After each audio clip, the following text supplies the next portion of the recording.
It was back to the road courses for the drivers of the Simpit Indycar series as they would take on Autodromo, Nazionale, Monza. The race was for 25 laps at the fastest road circuit of the season, where drivers were hitting well over 180 miles per hour down the front stretch of Monza.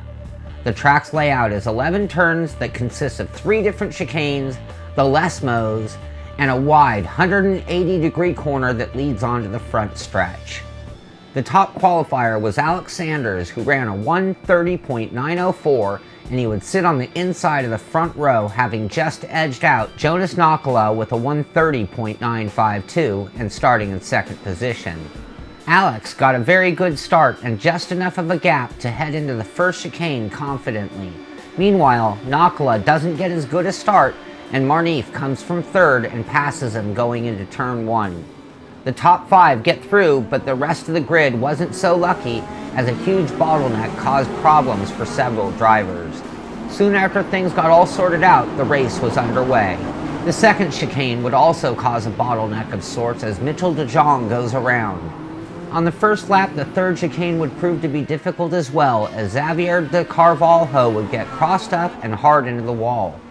I too found trouble in the third chicane when Eric Davis pushed me wide out of it. We were both okay, but I lost some speed and John Hill got by me for position. At the end of the backstretch, Knockala had gotten a good run on Marnif and took back his second position. By the end of the first lap, Alex Saunders had built up a sizable lead over the rest of the top 5, consisting of Knockala, Marnif, Ricardo Scheibon, and Antoine Heigelen. The rest of the field had already begun to stretch out.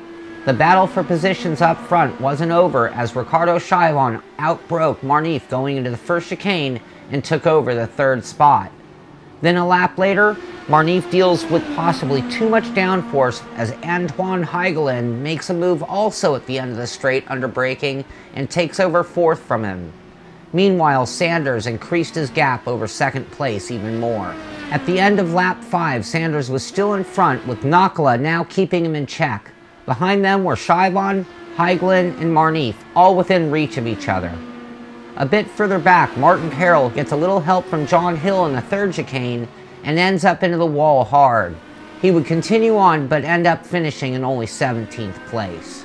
On lap 6, Heigelen would use the draft and make a move on Scheibon going into 1. He clears him under braking and moved up into third place. Towards the end of lap 8, the battle for the lead started to heat up.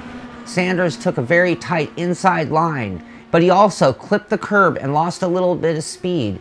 This allowed Knockala to get a run on the outside and carry that speed past him into the lead as they entered turn 1 on lap 9. By this point, they had increased their lead over Heigelen, Scheibon, and Marnif. On lap 13, Saunders made a run for pit lane.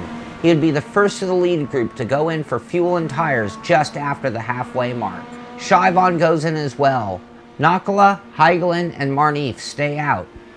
On lap 4, while leading the race, Knockala heads for pit lane. A little ways back, Heigelen also ducks in, with Marnif not far behind.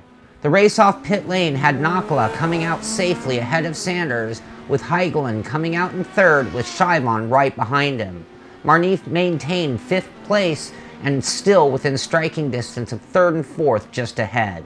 By lap 17, things had sorted out for the most part, with Knockala having about a 2-second lead over Saunders, who also had about a 2-second lead over Heigelen and Scheibon, who were fighting for that final podium spot. Marnif was still close, but a few car lengths back of them now. Then on lap 18, while running all alone, Saunders loses the rear end under braking and goes around. While sitting on the track, a couple of cars clip his nose and remove his front wing. He drops massive amounts of positions and has a noticeable amount of damage. But the big question is, how much damage did Heigelen take on, and how would this affect his battle with Scheibon for now 2nd place? Saunders continued to struggle with his car. This forced him to go into pit lane for repairs and moves Jiri Toman into 5th place with 7 laps to go in the race.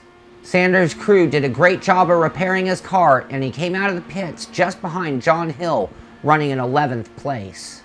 But coming to the line with 5 laps to go, Knockala had built up a 10-second lead over Heigelen. The gap back to third was a couple of seconds, with Scheibon in that spot and Marnif only a few car lengths back of that. The only problem for Marnif was that the one lap down car of De Jong was sandwiched between them. Later that same lap, Saunders is getting back up to speed in that repaired car and got by John Hill for 10th place. Then with 3 laps to go, it was all Jonas Nakala all alone up front.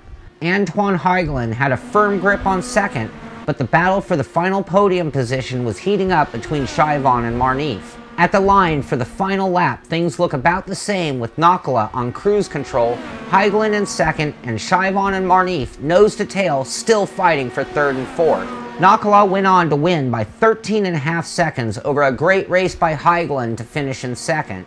Chivon got the better of Marnif and held on to the 3rd spot, with Marnif finishing in 4th place only a few tenths of a second behind him. Jiri Toman finished all alone 38 seconds back in 5th place, followed by Marco Kilka in 6th, who had battled with and finished ahead of Arto Lamaki in 7th. Eric Miller and I had gone at it all race long, and at the end of the race I was within striking distance. But a few mistakes had also allowed Saunders back into the picture. He got a great run on me down the backstretch and goes to the inside. I tried to hold him off on the outside line and ended up spinning. This allowed Eric Miller to go on alone and finish in 8th place, with Alex Saunders in 9th, and I recovered to finish in 10th place. After 3 races, Nigel Marnif has developed a big lead with 416 points over Ricardo Chivon in 2nd with 356. Austin Espety holds on to 3rd place with a no-show at this race, and I have moved up into 4th place, but I am already 169 points off the lead. Behind me by 29 points and rounding out the top 5 is David Hanger with 218 points. The series heads to the Milwaukee Mile for 120 laps of oval racing next week. You can find the race recaps and all the points breakdown for this series at thesimpit.com. Just look for the Simpit Indycar Series tab and you'll find all the information there. I would like to once again congratulate Jonas Nakala on his dominant win, and we will see you next week for the recap from Milwaukee.